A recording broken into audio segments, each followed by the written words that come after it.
Ja, ons doen dit vir mekaar. Soos daar is nie jy sien nie wit of As die kleerie. Nee, jy sien nie Niks sien. sulke goed nie. Dit is ek en jy is broers. Tikkie of toe sê jy vir my ietsie, wat het jy vir my gesê oor Keppie? Keppie, Rudy is wit van kleur. Yes? Maar ek weet nie wat binne in hom is. Huh? Wat binne in hom is, lyk dit.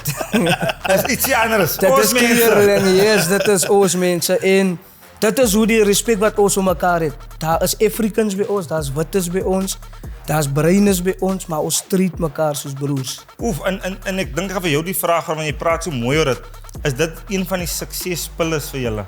Dat almal is welkom by Saldanha by Rugby Club, almal is accepted vir wie hulle is, en saam met alles wat ons het, kan ons ietsie mooi doen hierdie naweek wat kom.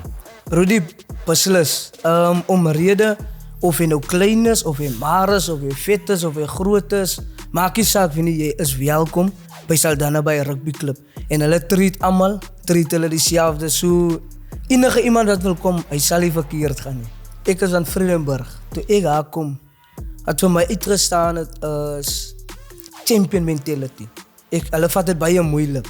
Dis hoekom daai is wat vir my, wat uitstaan by hulle wil wen, nie net rugby gewys nie, maar hulle wil hê die gemeenskap moet goed doen in baie ander aspekte.